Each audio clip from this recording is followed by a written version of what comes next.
여러분들께 보여드리려고 제가 티라노사우루스 이빨을 가져왔습니다.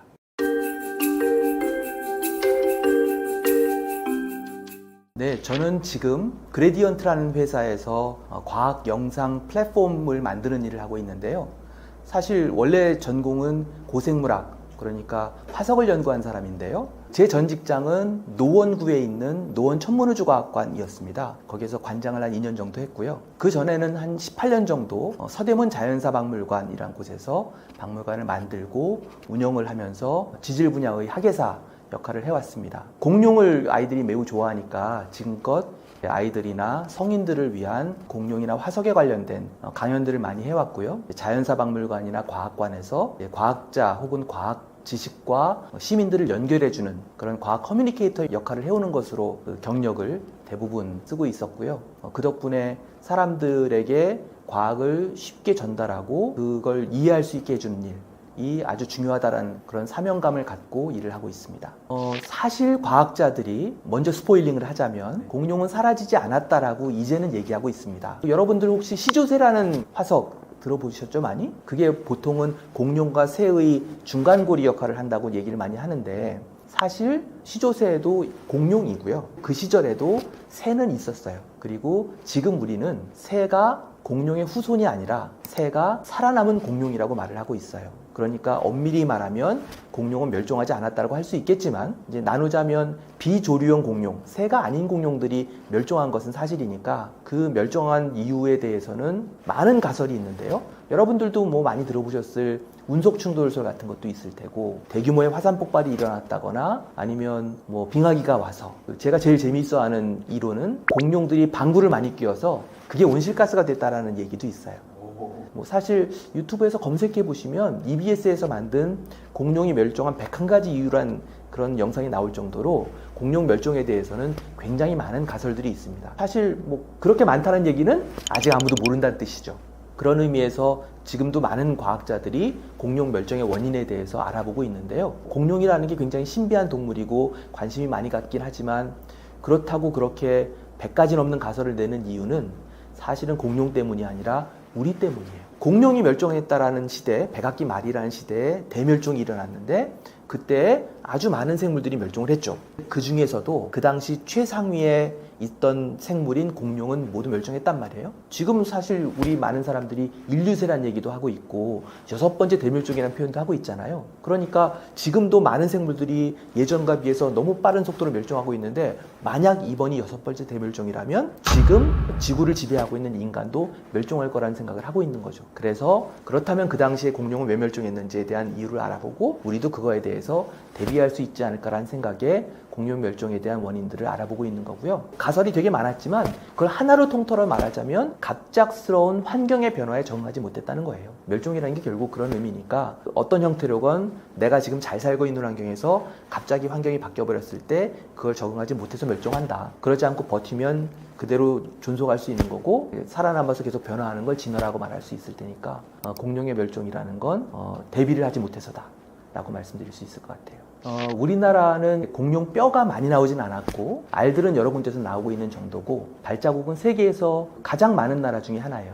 3대 발자국 산지라고들 많이 말을 하는데 우리나라 남해안에 가면 대부분의 퇴적암에서 공룡 발자국이 나온다고 해도 크게 틀리지 않아요. 그래서 고성이라든지 해남 같은데 공룡 박물관이 있는 곳들이 바로 그런 발자국 산지 위나 옆에 지어진 것들이고요. 경기도 화성에도 공룡 알들이 아주 많이 나왔고 최근에는 공룡 뼈라든지 이런 화석들도 나오고 있는 그런 상황입니다. 문제는 석유라고 하는 게 화석연료라고 하니까 화석 중에서도 공룡이 많이 살았으니 걔네들이 모여서 석유를 만들지 않았겠느냐고 하시는데 사실 그렇지는 않고요. 석유라는 걸 과학적으로 풀어서 표현하면 탄화수소, 탄소와 수소가 합쳐져서 만들어진 그런 성분이라고 할 수 있는데 그 성분들은 보통은 고생대 때의 바닷속에서 유기물들이 눌려가지고 만들어졌다라고 생각을 하고 있어요.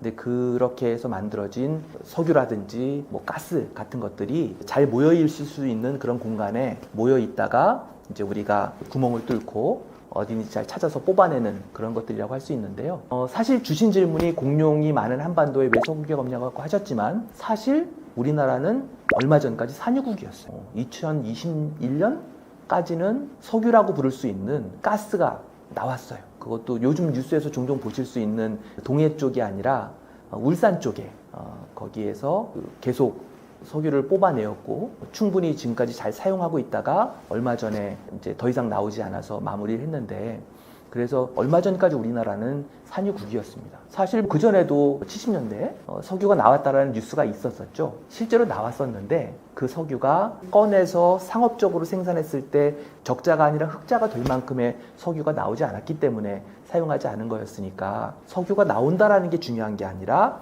우리가 꺼냈을 때 이익을 얻을 수 있는 만큼의 석유가 있느냐가 중요하다라고 보시는 게 그 차이일 거라고 생각을 해요. 최근에 뭐 대왕고래라고 했던가요? 그런 유적을 캘 수 있는 시추공을 뽑고 있는 탐사 지역들이 있잖아요. 고래라고 한 이유가 뭔지 아세요? 고래가 사실 물을 뿜는 게 아니라 숨을 쉬는 거지만 수면 위로 올라왔을 때 그 물을 뿜어내잖아요. 그렇게 하다 보면 이제 석유가 뿜어져 나오는 것 같은 느낌을 주니까, 그래서 그런 이름을 붙였다는 얘기를 들었고요. 그래서 울산 쪽에서는 돌고래였었고 지금은 대왕고래라는 곳에서 석유를 찾아내려고 하고 있는 중으로 알고 있습니다.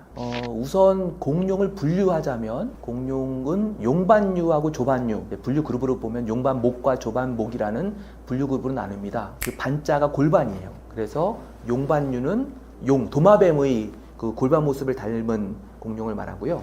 조반류는 새의 골반을 닮은 공룡을 말해요. 골반이 공룡 분류의 기준이라는 거죠. 그래서 골반에 뼈들이 어떻게 붙여 있느냐, 벌어져 있느냐 같은 걸로 구분한다고 볼 수는 있는데, 그렇게 해서 그 붙어 있는 골반뼈에 다리가 붙어 있을 때 사실 이 연결되는 부분에 홈이 나 있는 게 가장 큰 특징이에요. 거기에 이제 소켓처럼 다리 쪽의 뼈가 연결되어서 움직이게 되죠. 또 공룡과 공룡이 아닌 다른 파충류의 그 차이점이 뭐냐면 몸에 다리가 나란히 붙어 있느냐 옆으로 붙어 있느냐예요. 그래서 뭐 여러분들이 아실 만한 뭐 악어라든지 거북 같은 경우에는 몸에 네 다리가 옆으로 붙어 있잖아요.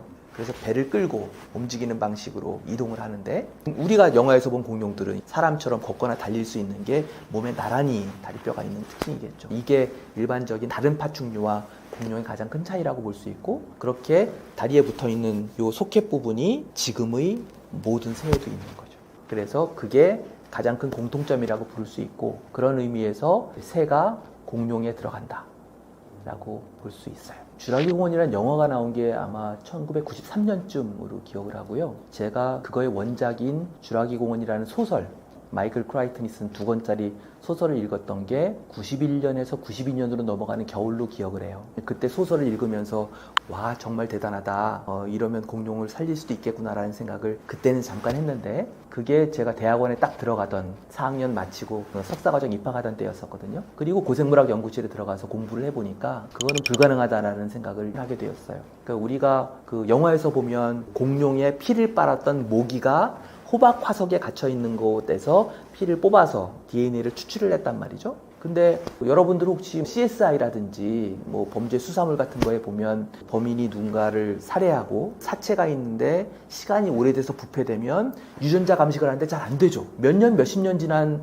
유전자를 채취해서 정확한 자를 얻는 것도 불가능하잖아요. 그런데 6천만 년 이상 지난 생물의 DNA를 다시 온전히 꺼내는 건 사실은 불가능해요. 게다가 이제 화석화된다라는 건 그 시간 동안에 뭐 냉장고에 들어있던 게 아니라 땅 속에 묻혀 있으면서 썩어버리게 되는 거고, 그럼 살덩어리는 대부분 사라져버릴 거 아니에요. 그러니까 온전할 리가 없으니까 그나마 호박 속에 있는 모기라는 설정을 해낸 거였었는데, 그런 상황에서라도 이 DNA가 그대로 유지되는 건 불가능해요. 사실 그래서 영화에서도 애니메이션으로 좀 설명을 해주고 있던 게 완벽히 분리되지 않기 때문에 거기에 뭐 다른 현생 파충류나 양서류 같은 곳에 유전자들을 잘 집어넣어서 빈칸들을 메워가지고 만든 게 영화에 나오는 공룡이다라는 그런 설정을 했었죠. 그래서 과학적으로는 불가능하다 라고 말씀을 드릴 수 있고요. 거꾸로 말하면 공룡의 후손이라고 부르고 있는 공룡의 일종인 새에는 공룡 시절의 유전자가 남아있어요. 그게 지금은 발현이 안 되는 거거든요. 새의 가장 큰 특징이 뭐라고 생각하세요? 날개가 있고 깃털이 있다는 게 제일 크겠지만 그 중에 하나로 부리가 있잖아요. 이빨이 없는 부리가 있잖아요. 공룡은 이빨이 있죠. 그 두 차이가 있지만 거꾸로 말하면 이빨을 만드는 유전자가 사실은 지금의 새에도 들어있는데 그 유전자가 발현이 안 되는 거. 요즘에는 유전자 편집 기술이 잘 발달해 있으니까 그런 시도가 지금 일어나고 있어요. 치키노사우루스라는 이름으로 만들고 있는데 그 닭의 유전자를 잘 변형을 해서 최근에 아마 부분적인 실험은 성공한 걸로 알고 있는데 이빨이 난 닭을 만들 수 있었던 거죠. 그런 식으로 많은 연구를 해보면 아마 6,600만 년 이전에 살았던 공룡을 유전자로 복원해내는 거는 어려운 문제이겠지만 지금도 공룡인 새의 과거의 공룡의 여러 가지 특징을 다시 일깨워서 공룡에 좀 더 가까워진 모습의 새로운 생물들을 만들어내는 건 가능하지 않을까 싶은데, 물론 이런 모든 일들은 윤리적인 문제가 있으니까 그런 부분에 대한 충분한 고민을 하고 해볼 수 있는 일이 아닌가 생각해요. 우리가 영화에서 보는 공룡은 살이 있고 피부가 있고 어떤 경우 털도 있는 살아 움직이는 동물이잖아요. 그런데 화석이 된다라는 건 대부분 살덩이는 다 썩어 없어져 버리고 뼈만 남아있는 상태죠. 그게 아니면 발자국만 남아있기도 하고요. 그러니까 우리가 발견된 실제 공룡의 뼈로부터 살아있는 공룡을 만들어내자면 중간에 많은 상상이 필요하죠. 그래서 우선은 뼈가 나오면 그 뼈가 전부 다 나올 리도 없어요. 100개의 뼈가 있다 그러면 그 죽었을 때 그대로 보존되는 게 아니라 다른 공룡이 뜯어먹을 수도 있고 물에 쓸려가 버릴 수도 있고 또 이미 약한 뼈들은 사가 없어질 수도 있고, 그러니 아주 잘 보존된다고 해도 절반 이상 보존되는 경우가 아주 드물다고요. 뼈도 별로 없어. 그런데 우리가 그나마 좀 해석할 수 있는 건 우리 같은 고등동물들은 몸이 대칭이잖아요. 그러니까 왼팔만 나오고 오른팔이 없다고 해도 이건 똑같이 생겼을 거라고 추정할 수 있겠죠. 나란히 갈비뼈가 있는데 중간에 한두 개는 없어. 하지만 거기에도 같은 비율로 있을 거라고 추정할 수 있겠죠. 그렇게 해서 빈칸을 메울 수 있을 거라고 봐요. 그러면 이제 거기에 근육이 붙을 수 있겠고 살을 채울 수 있을 거고, 그런 건 살아있는 동물은 아니니까 지금 사는 동물 중에 비슷한 동물들의 특징을 가지고 해석을 해서 붙이게 되죠. 그 공룡의 털은, 피부는 직접 나온 적이 없거나 거의 드물지만 이제 공룡이 바닥에 누워 있다가 일어나면 만들어지는 자국 같은 형태로라도 공룡 피부의 패턴 같은 건 일부 아는 경우도 있고, 공룡의 발자국을 통해서 발의 모양이라든지 그런 특징도 알 수 있으니까 그런 식의 단편적인 정보들을 다 모아야 공룡을 해석할 수 있는 거예요. 문제는 이런 거죠. 우리는 뼈만 가지고 있으니까 거기에 살을 붙이느라고 나름 합리적으로 계산을 했다지만 지금 살고 있는 동물들을 뼈만 남겨보면 아주 이상해요. 예를 들면 향유고래라는 고래 많이 들어보셨죠? 향고래라고도 부르는데 그 커다란 고래는 머리가 이만하잖아요. 근데 그 커다란 머리의 윗부분은 모두 다 기름덩어리예요. 그러니까 뼈는 요만큼밖에 없다고요. 그러니 그 향유고래의 뼈만 가지고 우리가 얘기를 하게 되면 그걸 복원할 때 그런 모습을 상상하기 어려울 거예요. 또 우리 잘 아는 펭귄 있죠. 펭귄 어떻게 걸어요? 뒤뚱뒤뚱 걷죠. 그런데 펭귄의 골격만 보시면 걔는 롱다리예요. 추운 데서 체온을 보존하면서 움직이는 방식으로 그렇게 몸을 쪼그려 앉아서 다니고 있지만 실제 뼈는 굉장히 길다고요. 그러니 그 펭귄 뼈를 발견한 사람들이 후대에 이 생물은 어떻게 생겼을까를 복원하다 보면 아주 키 큰 새의 모습으로 만들지 않을까라고 생각을 해요. 그러니까 이런 것들이 오류가 있을 수 있기 때문에 상상의 허용의 폭은 좀 넓게 두고 대신에 현재 우리가 알 수 있는 것들 가지고 그걸 통한 해석을 하게 된다. 공룡 중에 가장 먼저 발견된 공룡의 이름은 이구아노돈이에요. 이름에서 이구아나가 들어있으니까 이구아나랑 비슷한 동물일 것 같고, 돈이라는 건 이빨이에요. 우리 그 치약 이름 중에 돈자 들어가는 거 있잖아요. 그죠? 그리고 두통약이 아닌 치통약 이름으로 땡땡돈이라는 거 있어요. 그 돈은 이빨이란 뜻이라서 이구아나의 이빨처럼 생긴 거란 뜻이거든요. 이빨 하나밖에 발견 안 됐어요. 근데 이름을 붙인 거야. 나중에 여러 마리가 많이 발견되었기 때문에 이제 전체 모습을 알게 되었지만, 게다가 그렇게 발견된 거에 일부를 보니까 아주 뾰족한 뼈가 나왔는데 이게 처음에는 사람들이 코뿔소처럼 코에 이렇게 나 있는 방어 무기라고 생각을 했는데 나중에 발견된 공룡 뼈들을 더 자세히 관찰해 봤더니 그게 엄지발가락에 있는 그 부분이라는 걸 알게 되었거든요. 그 말은 내가 지금 연구하고 있는 현 시점에서 발견된 모든 증거를 가지고 해석한 합리적인 결론을 내는 게 현재의 과학인 거고, 시간이 지나서 더 많은 데이터가 모이거나 새로운 분석 방법이 생겨서 해석을 해봤더니 다르게 되었다라고 하면 틀린 게 아니라 더 많은 정보로 더 나은 과학이 발전해가는 거다라고 보는 게 맞지 않나 라는 생각을 해서 그 말씀을 드리고 싶었습니다. 우선 공룡의 왕이라고 했는데 이거 굉장히 주관적인 표현이긴 하죠. 그리고 우리가 영화 제목으로는 모두 쥬라기 공원이라고 부르지만 그 영화에 나온 공룡 중에 대부분은 백악기 때의 공룡이었어요. 그런데 쥬라기 공원의 원작 소설가에게 물어봤더니 백악기는 바람이 좀 안 좋잖아. 그러니까 크리테이셔스 파크보다는 주라식 파크가 더 발음하기 좋았다라는 말도 안 되는 이유를 댔더군요. 제가 하고 싶은 말은 공룡의 왕이라고 했지만 공룡은 시대에 따라 다르다는 거예요. 그러면 트라이아스기의 왕, 쥐라기의 왕, 백악기의 왕이 있겠죠. 우리가 잘 알고 있는 공룡의 왕이라고 부르는 티라노사우루스. 티라노사우루스는 가장 머리가 큰 육식공룡이에요. 날카로운 이빨들이 있죠. 여러분들께 보여드리려고 제가 티라노사우루스 이빨을 가져왔습니다. 이빨이라고 했으니까 그 우리 이빨에서도 보이는 부분인 이 부분이 이빨 부분이고요. 나머지 이만큼은 잇몸 속에 들어가 있는 뿔이에요. 이게 짧으면 깨물었을 때 부러지겠죠. 그래서 이렇게 이빨과 잇몸 속에 있는 부분이 합쳐져서 티라노사우루스 이빨을 가지고 있습니다. 티라노사우루스는 육식동물이잖아요. 그런데 이빨을 같은 종류만 가지고 있어요. 크기만 좀 다르고 똑같이 생긴 이빨이 이렇게 나 있습니다. 사람은 잡식동물이니까 송곳니도 있고 어금니도 있고 다양한 형태의 이빨로 먹이 활동을 하잖아요. 티라노는 이렇게 생긴 이빨을 가지고 있는데요. 자세히 보시면 이 이빨에는 톱니가 나 있습니다. 세레이션이라고도 부르는데 이런 부분에 나 있는 톱니가 어떤 역할을 하냐면 스테이크의 칼 역할을 해요. 고기가 더 잘 썰리겠죠. 그래서 이게 육식공룡의 이빨의 특징이라고 볼 수 있고요. 이런 이빨들을 자세히 관찰해 보시면 이게 육식인지 초식인지 알 수 있는 그런 기준이 된다고 보시면 됩니다. 그래서 티라노사우루스는 백악기의 왕일 수는 있을 것 같아요. 그런데 그때에도 사실은 티라노보다 조금 더 큰 공룡도 발견되고 있거든요. 그러니까 누가 더 센지 잘 몰라요. 아이들에게 물어보면 누구랑 싸운다고 얘기하죠? 티라노사우루스와 스피노사우루스가 싸운다고 얘기하죠. 쥐라기공원 2편에 그렇게 나왔으니까. 먹이가 좀 달라요, 서로. 그 스피노사우루스는 물가에 살았던 공룡이어서 고기도 물론 먹지만 물고기도 사냥했다라는 얘기를 많이 하고 있잖아요. 그러니까 저라면 조건들을 이렇게 붙일 것 같아요. 사자가 이길까요? 호랑이가 이길까요? 초원에서는 사자가 이길 수 있을 것 같고 숲속에서는 호랑이가 이길 수 있을 것 같아요.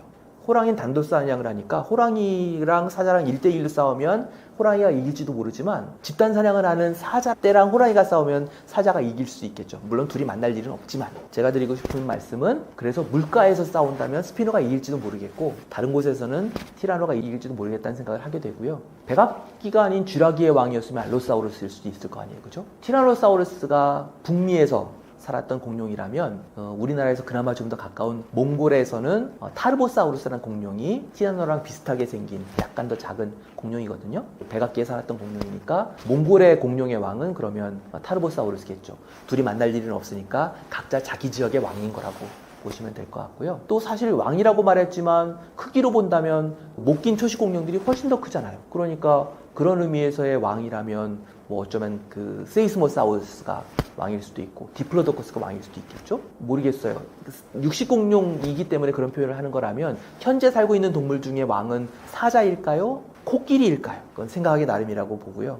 이런 것들이 다 과학을 볼 때 어떤 시점으로 어떤 시각으로 보고 연구하느냐의 방향성에 따라서 분류할 수 있는 거라고 생각을 해요. 아까 공룡을 분류할 때 용반류와 조반류로 나누는 건 골반뼈의 형태라고 했잖아요. 다르게 표현하면 육식공룡과 초식공룡으로 나눌 수 있겠죠. 그러니까 과학이라는 건 연구자의 시각으로 어떤 것들을 살펴보고 싶으냐에 따라서 분류하는 거기 때문에 공룡의 왕이라는 것도 크기로 하고 싶은 건지 좀 더 포식을 하는 게 강하다고 정의할 건지에 따라서 다르게 말할 수 있을 것 같아요. 공룡을 좋아하는 이유는 여러 가지가 있을 것 같은데 첫 번째는 지금은 볼 수 없다라는 거죠. 그 거대한 생물들이 1억 년 이상을 지구를 지배하다가 모두 사라져버렸잖아요. 도대체 왜 그럴 거라에 대한 호기심?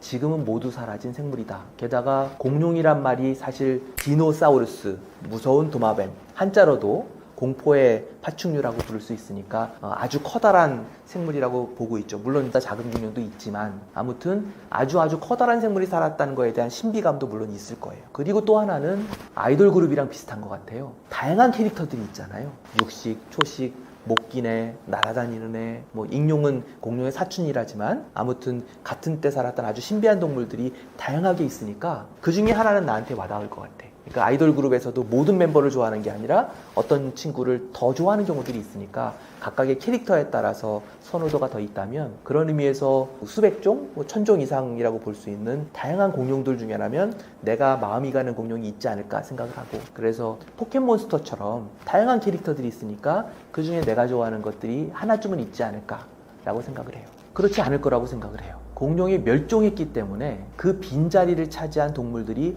번성할 수 있는 거라고 보시면 됩니다. 그걸 이제 생태학적 지위라고도 부르는데 각각의 위치에서 뭐 바다에 사는 동물, 육지에 사는 동물, 산이나 숲에서 사는 동물 각각이 차지할 수 있는 공간들이 있잖아요. 그런 곳에서 어떤 생물이 잘 살고 있으면 그 생물이 번성하는 동안에 다른 생물들은 상대적으로 번성하기 어렵겠죠? 근데 그러다가 그 생물들이 모두 없어져 버리면 그 빈자리를 누군가가 차지할 수 있게 되잖아요. 그래서 포유류들이 더 번성할 수 있었던 건데요.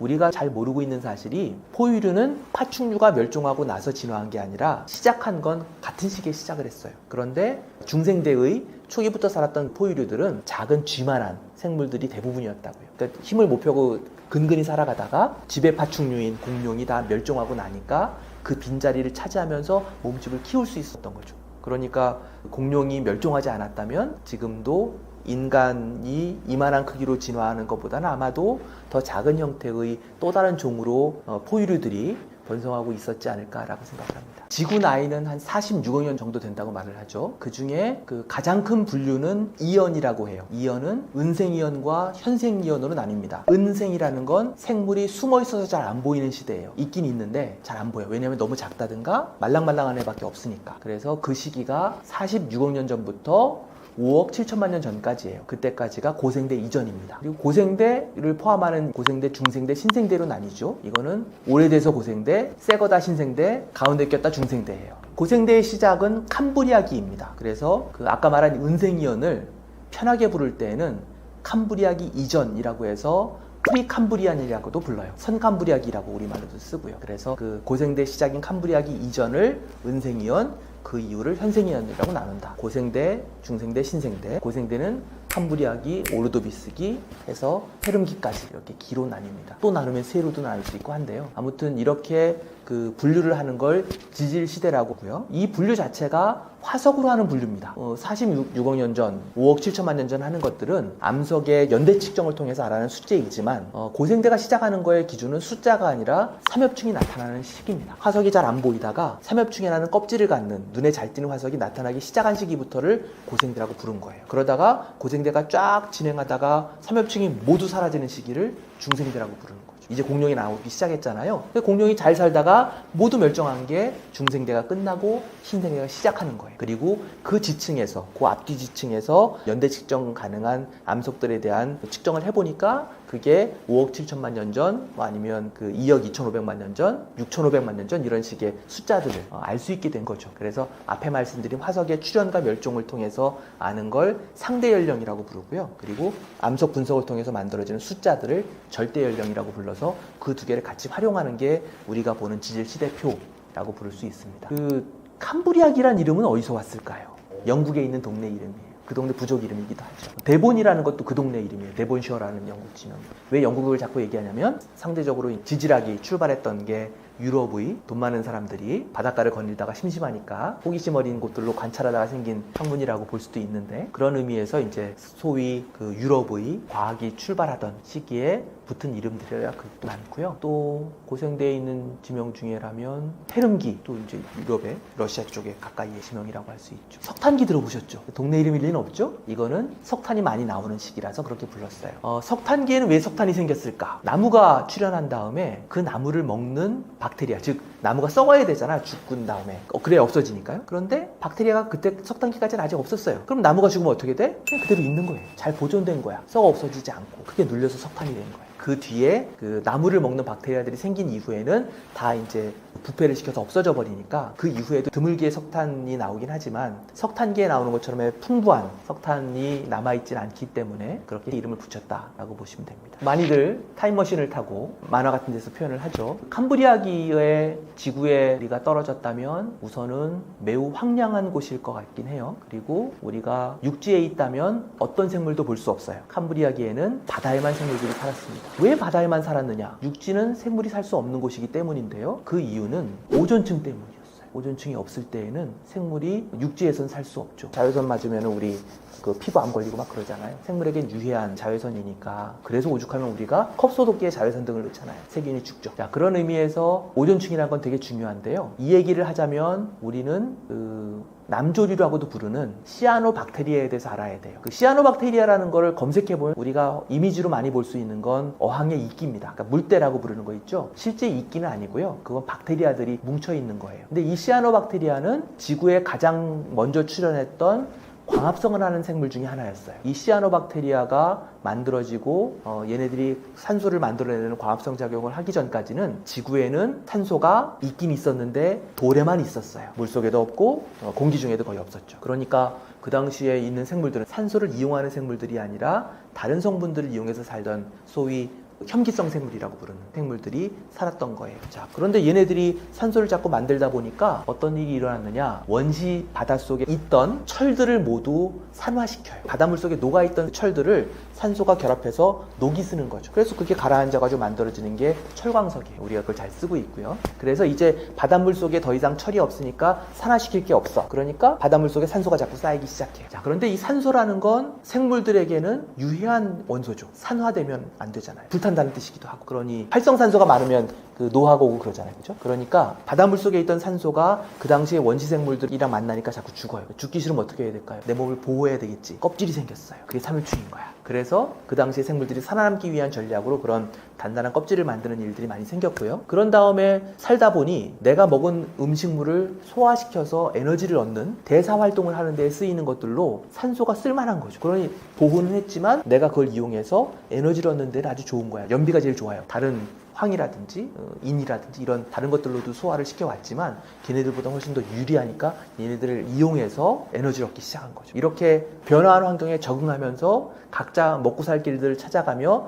다양한 생물들로 진화하는 그 시기를 저희는 캄브리아기의 대폭발이라고 불러요. 일종의 선택압, 압력을 주면 그걸 살아남기 위해서 막 버티면서 변하는 것, 그런 게 다양하게 있었는데 껍질도 생길 수 있고 뭐 그렇게 에너지를 얻는 방식도 바뀌고 다양하게 변하면서 지금 우리가 볼 수 있는 생물들의 종류들은 캄브리아기에 다 만들어졌다고 봐도 틀리지 않아요. 그때부터 다양한 생물들이 번성을 했다. 하지만 아직 그때까지는 오존층이 없었기 때문에 육지에서는 생물이 만들려다가도 죽고 만들려다가도 죽고 했어요. 그러니까 우리가 흔히들 생명의 기원이 바다라는 건 많이 들어봤잖아요. 그런데 그 이유가 알고 보면 초기 지구에서 생명이 태동할 때에는 자외선이 뚫고 들어가지 못하는 바다에서 생명이 기원되었고 나중에 오존층까지 만들어진 이후에 육지도 자외선이 별로 안 들어오게 되니까 그때부터 육상 생물들이 나왔다는 뜻이고요. 그래서 여러분들이 은행나무하고 상어가 나온 시기라고 보면 어떤 게 먼저 나왔을 거라고 생각하세요? 상어가 더 먼저 태어났다는 거. 자, 그래서 우리가 캄브리아기의 바닷속에 들어가 보면 아마 작은 건 뭐 1, 2cm밖에 안 되지만 큰 거는 수십 cm나 되는 커다란 삼엽충들이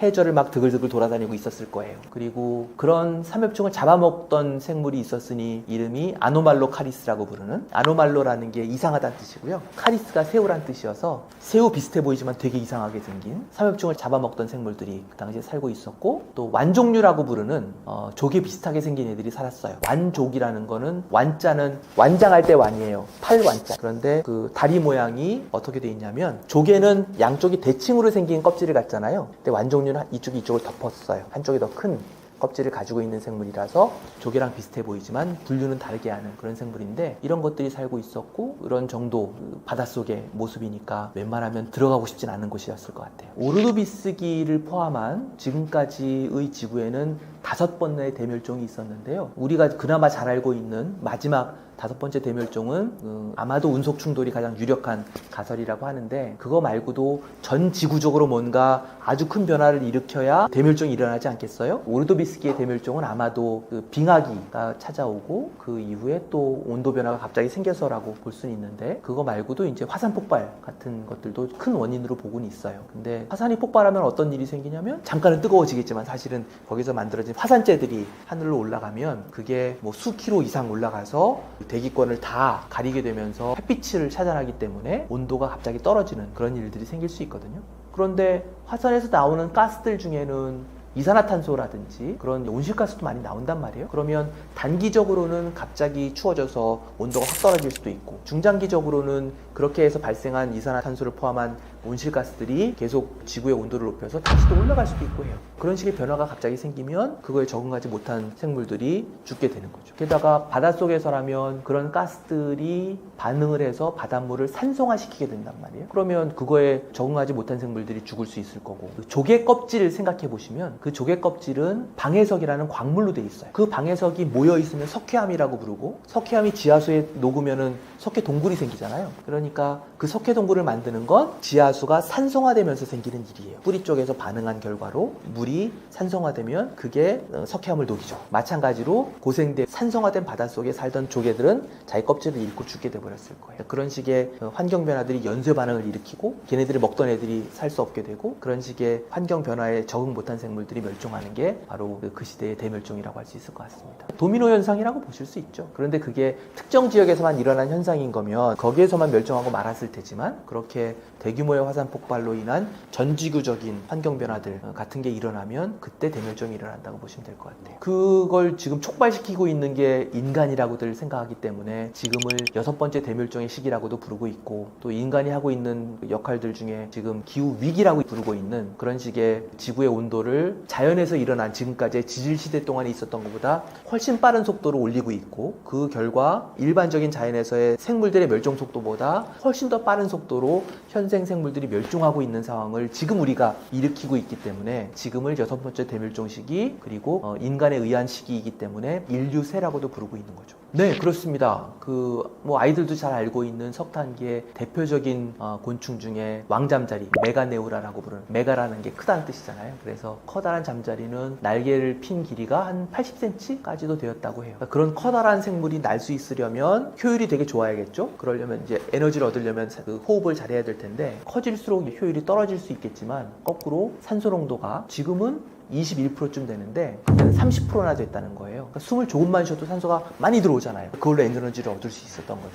그래서 그런 커다란 곤충들이 살 수 있었다고 합니다. 심지어 그 지네 같은 다지류 동물 중에는 2m가 넘는 그때로 갔어도 무서울 것 같아요. 그런 커다란 곤충들이 살 수 있었는데 이 정도까진 가능하지만 더 커질 수는 없어요. 예전의 무슨 SF 영화 같은 데 보면 아주 커다란 곤충들이 수십 메타짜리 나왔었다지만 곤충들은 외골격을 가지고 있잖아요. 그러니까 안에 뼈가 있는 게 아니라 단단한 껍질을 가지고 있는데 몸집이 커지게 되면 껍질도 같이 비례해서 두꺼워져야 되는데 그러면 커다란 곤충들은 자기 몸 자체를 유지할 수가 없어요. 그래서 커져도 어느 정도 한계는 있긴 있었고 게다가 지금은 산소 농도가 떨어져 있으니까 이제 다시 그런 커다란 생물들이 살기는 어려운 상태다라고 볼 수 있죠. 폐렴기라는 게 고생대와 중생대의 경계이니까 그때가 정말 시대를 구분할 정도로 대규모의 멸종이 일어나서 90%가 훌쩍 넘는 생물들이 멸종한 시기라고 합니다. 아까도 멸종의 원인이 여러 가지가 있을 수 있는데 그런 대규모적인 활동이라고 말씀드린 것 중에라면 아마도 그 시베리아를 중심으로 해서 일어났던 대규모의 화산 폭발이 원인이었다라고 생각을 하고 있어요. 그러니까 그 시대에 이제 화산 폭발에 의해서 만들어진 지층들이 확인이 되고 있고 그 시기에 생물들이 그 멸종해서 더 이상 나타나지 않는 것들이 확인되고 있으니까 그런 것들을 통해서 해석을 하고 있고요. 그래서 그 대멸종이라는 건 연쇄적인 작용으로 그렇게 그 화산 폭발로 일어난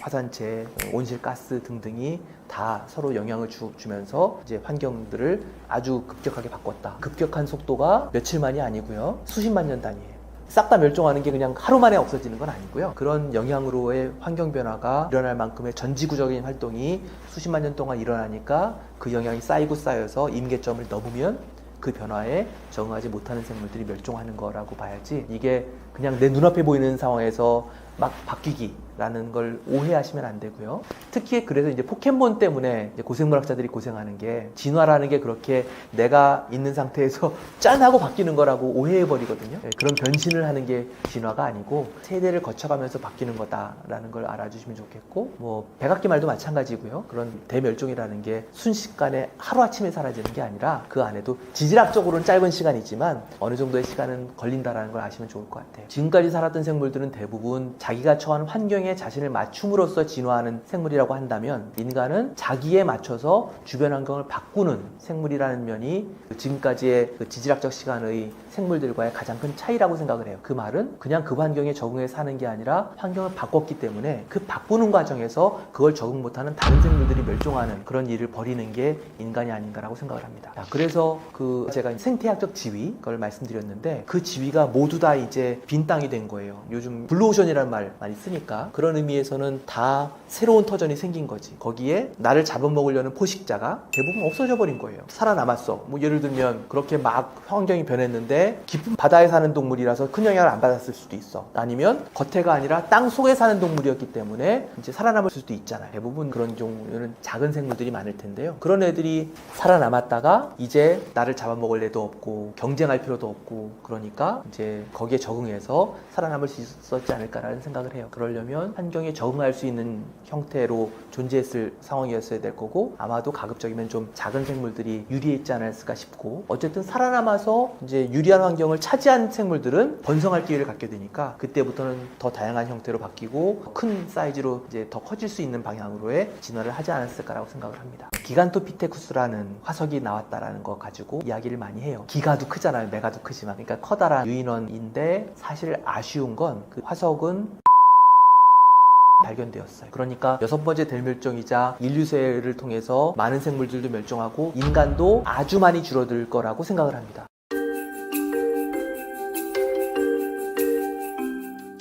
메갈로돈이라는 동물은 지금은 멸종했지만 바닷속에 살았던 아주 거대한 상어이죠. 메갈로돈의 메가라는 말을 들어보면 크다라는 느낌은 오시죠. 그리고 돈이라는 건 이빨이니까 사실 이 이름을 잘 뜯어서 보면 커다란 이빨이란 뜻이에요. 이런 이름을 붙일 때의 기준은 린네가 제안한 학명이라는 것들을 따르죠. scientific name, 학명이라는 걸로 종 이름은 붙이는데요. 그렇게 붙일 때는 좀 더 큰 그룹인 속명과 가장 그 마지막 단계의 이름인 종명으로 나뉘어요. 우리가 잘 아는 사람은 호모 사피엔스라고 부르는데, 호모 속에 있는 사피엔스란 종인 거죠. 그러니까 호모 속에 있는 다른 종류의 그 사람들도 있는 거여서 우리가 인간의 진화를 얘기할 때 그렇게 많이 표현하잖아요. 이 이름을 붙일 때의 기준은 라틴어로 쓴다입니다. 라틴어는 유럽에서 생명과학이 발달을 하고 린네가 과학적인 이름으로 생물들 이름을 붙이자라고 정했을 때의 기준이 되는 언어였어요. 다시 말하면 유럽의 지식인들이 모두 읽을 수 있는 국제 공용어가 지금의 영어처럼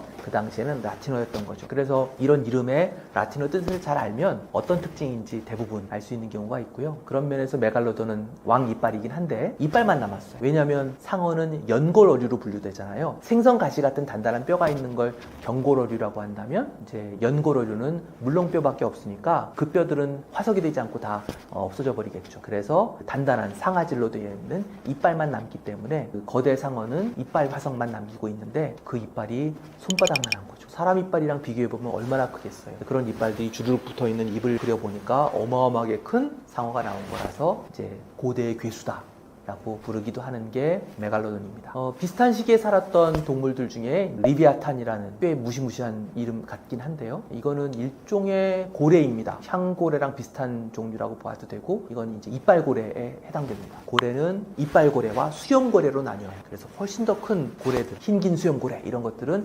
수염고래이고요. 얘네들은 먹이를 먹을 때 필터처럼 생긴 이빨을 통해서 걸러서 먹어요. 이제 향고래나 이런 그 이빨고래들은 먹이를 사냥해서 먹을 수 있는 게 차이라서 그 이빨 가지고 고래들은 분류하는데, 그 리비아탄은 그런 이빨고래류 중에 당시에 살았던 커다란 고래입니다. 고래이니까 얘도 육식동물이었겠죠. 그러니까 무시무시한 거라고 불러도 될 것 같아요. 검치호, 검처럼 생긴 이빨을 가진 호랑이, 영어로 번역할 때는 세이버 투스 캣이라고도 부르니까 고양이과의 동물인데 커다란 동물이라고 할 수 있겠죠. 사자나 호랑이 같은 형태의 그만한 크기를 갖는 거대한 고양이과 동물인데, 특히나 그 이름에서 검치라고 돼 있듯이 아주 커다란 위협적인 이빨을 가진 그런 동물이었어요. 예전에 나온 영화지만 애니메이션 아이스 에이지에도 나와서 그 아주 재미있게 봤던 그런 동물이기도 한데요. 검치호는 왜 멸종했을까라는 거에 아주 전반적인 대답은 기후에 적응을 못하는 게 큰 것 같아요. 플라이스토세 말에 빙하기가 끝나고 영화 아이스 에이지처럼 이제 온도가 자꾸 올라가니까 환경이 변하고 그럼 먹이 생물들이 바뀌고, 그럼 그거에 적응을 못해서 멸종했다라고 보는 게 일반적인 답변일 것 같긴 하고요. 특히나 스밀로돈이라는 검치호랑이라고 부르는 동물의 형태적 특징은 바로 그 이빨인데, 이 이빨이 알고 보면 그렇게 효율이 좋지는 않아요. 보기엔 되게 무시무시하고 강력해 보이지만 사냥을 하는데 효율적으로 쓰기에 좋은 이빨이라기보다는 자신을 뽐내기에 더 좋은 이빨이 아닌가라고 저는 생각이 들어요. 그래서 보통 이럴 때에는 암컷을 차지하기 위한 수컷끼리의 경쟁 같은 데에서 더 내가 나은 모습이라는 것들을 뽐낼 때 점점 더 그쪽이 발달하면서 생기는 일이 아닌가. 공작새의 깃털이라든지 이런 것들이 날개에 좋아서 만든 게 아니라 뽐내기 더 좋은 것들처럼 그런 역할도 하지 않았을까 정도의 생각을 갖고 있고요. 그래서 이런 동물들의 진화라는 게 모두 다 기능 형태학적으로 발달을 해서 모든 부위들이 다 자신의 생존에 가장 적합한 형태로 진화되는 건 아니다라는 것도 생각해 두면 좋을 것 같고, 그래서 사실 진화에 실패해서 멸종한 동물들도 적지 않게 있고요. 심지어 그런 것들만 모아서 만든 책이 이유가 있어서 멸종했습니다라는 책도 나와 있거든요. 거기에 보면 다양한 멸종한 생물들이 왜 자신의 몸을 환경에 환경에 적응해서 진화시키지 못하고 멸종했는지에 대한 이유들이 있는 책도 있으니까 그것도 한번 읽어보시면 좋을 것 같아요. 네, 파라케라테리움이라는 건 지금의 코뿔소랑 비슷한 조상뻘이 되는데 아주 커다란 포유류라고 부를 수 있습니다. 그래서 코뿔소처럼이라고 했지만 사실 그렇게까지 발달한 건 아니고 머리는 작은 편이었지만 덩치가 아주 큰 그런 동물이었는데요. 이렇게 커다란 동물이 살 수 있었던 것들은 어떤 이유일까? 전반적으로 기후가 온난하고 그래서 식물들이 충분히 번성할 수 있어야 식물을 먹는 초식 동물인 이런 생물들이 잘 살 수 있었던 것이기 때문에 그런 온난한 기후가 있어야 가능하다라는 게 한 가지이고요. 또 사실 그렇게 공격적인 몸매는 아니잖아요. 그러니까 이런 애들이 살 수 있었던 이유는 아무래도 상대적으로 포식자인 다른 생물들로부터 자신을 충분히 보호할 수 있었기 때문이 아닌가라고 생각을 할 수 있는데, 사실 이런 커다란 생물들은 뭐 뿔이라든지 가시라든지 이런 거 없이도 자기 자신의 커다란 몸집만으로도 방어를 할 수 있기 때문에 그래서 이런 커다란 생물이 살 수 있지 않았을까. 근데 상대적으로 따뜻하면 그게 가능한데 추운데 이런 커다란 동물이 살려면 에너지 소모가 너무 커져요. 그러니까 부피는 세제곱으로 커지니까 몸이 커질 때마다 더 많은 표면적을 갖게 되잖아요. 그러니까 이런 상황에서라면 열을 뺏기는 게 훨씬 더 심하기 때문에 추운 곳에서는 그런 커다란 생물이 살 수 없거든요. 그러니까 이런 환경의 조건들이 잘 갖춰져 있기 때문에 그런 커다란 생물이 변성을 했고 그 이후엔 환경이 변하면서 또 이제 멸종을 하고 새로운 생물이 태어나는 일들이 반복해 온 거죠. 킹콩처럼 커다란 유인원이 있었냐라는 질문이 될 거고요. 그거에 대한 답으로는 기간토피테쿠스라는 화석이 나왔다라는 거 가지고 이야기를 많이 해요. 기가도 크잖아요. 메가도 크지만, 그죠? 그러니까 커다란 그 유인원인데 사실 아쉬운 건 그 화석은 이빨들과 아래턱만 발견되었어요. 그런데 그 아래턱의 크기가 현생 유인원하고 크기를 비교해보면 훨씬 더 큰 거죠. 그래서 이 비율로 계산을 해보면 이 아래턱을 가진 동물의 크기는 아마도 성체가 한 3m쯤 되지 않았을까, 수백 킬로그램의 아주 커다란 몸집이었을 거라고 생각을 하고 있는 거예요. 근데 문제는 그 과거의 생물이 지금의 유인원과 같은 몸의 비율을 가졌을까는 정확하지 않잖아요. 그러니까 아래턱 말고 나머지 뼈들도 좀 여러 개가 나와 주었으면 구성하는데 훨씬 더 합리적인 결론을 낼 수는 있는데 그렇진 않기 때문에 이 비율을 가정한다면 아주 커다란 유인원이 살았었고, 그러면 이제 우리가 킹콩이 살았다라는 걸 상상해 볼 수 있겠지만 그거에 대한 확실한 증거까지는 아니어도 가능성이 있다 정도로 말은 할 수 있을 것 같아요. 그 정글북이라는 소설 혹은 이제 디즈니 애니메이션도 나와 있으니까 그 작품에 보면 그 정글에 사는 가장 현명한 정글의 왕을 커다란 유인원으로 표현하고 있는데 그게 이제 기간토피테쿠스가 살아남아 있다라는 설정을 가지고 만든 것으로 알고 있습니다. 공포새는 신생대 제3기부터 이제 현세 이전 플라이스토세까지 살았던 커다란 새들을 부르는 통칭이에요. 이름에 공포가 들어있듯이 아주 커다랗고 머리도 큰 새입니다. 그러니까 더 무서워 보였을 것 같은데요. 그렇게 머리도 크면 못 날아요. 크기도 큰 데다가 머리도 크니까 날지는 못하는 날개가 있는 새들이어서 육상에서 활동을 했던 새입니다. 물론 이제 이렇게 커다랄 수 있는 이유도 다른 생물들과 마찬가지로 그 당시에 공포새들이 살았던 지역에서 풍족한 먹이 활동을 할 수 있었으니까 가능한 일이었을 것 같고요. 잘 살았는데 사실 마찬가지로 빙하기가 오면서, 즉 기후 변화가 갑자기 생기면서 먹이가 바뀌게 되고 그걸 적응 못해서 멸종하지 않았나라고 보고는 있는데, 또 다른 생각은 공포새는 날지 못하는 새니까 이 새들이 둥지를 나무 위에 짓지 못하잖아요. 그러니까 바닥에 있는 둥지에 있는 알들을 어미가 없을 때 다른 뭐 작은 포유류라든지 다른 새들이 와서 먹을 수도 있으니까 그런 식으로 둥지를 공격당해서인 것도 가능하지 않을까 생각이 들고요. 사실 공포새뿐만 아니라 그 인간이 살았던 시대를 겹치게 되면 최근에 멸종한 새들 중에 꽤 많은 새들이 바로 이런 인간의 활동들에 의해서 멸종한 경우들이 굉장히 많습니다. 아이스에이지에 있었던 멸종들, 우리가 잘 알고 있는 가장 유명한 동물이 맘모스일 거예요. 매머드라고도 부르고 맘모스라고도 부르고 학명으로는 마무투스라고도 부릅니다. 같은 이름인데요. 얘네들은 코끼리 비슷하게 생긴, 어쩌면 코끼리보다 큰 경우도 있고 작은 경우도 있는 동물인데 몸에 아주 긴 털을 많이 가지고 있는 게 특징인 동물이죠. 그래서 추운 지역에서는 잘 살았을 거고요. 거기에 이제 커다란 상아는 아마 추운 지역에 눈 속에 파묻혀 있는 식물들을 해서 먹기에 좋은 그런 모습으로 발달을 했을 거예요. 그런데 잘 살다가 날씨가 따뜻해지니까 겉옷을 벗지 못해서 멸종했을 수도 있고요. 또 그 당시에 같이 살았던 고인류들이, 우리 인간의 조상들이 사냥을 해서 멸종을 더 가속화하지 않았나 생각을 해요. 그래서 고인류의 유적들을 잘 살펴보면 그 중에는 맘모스의 뼈로 만든 집들이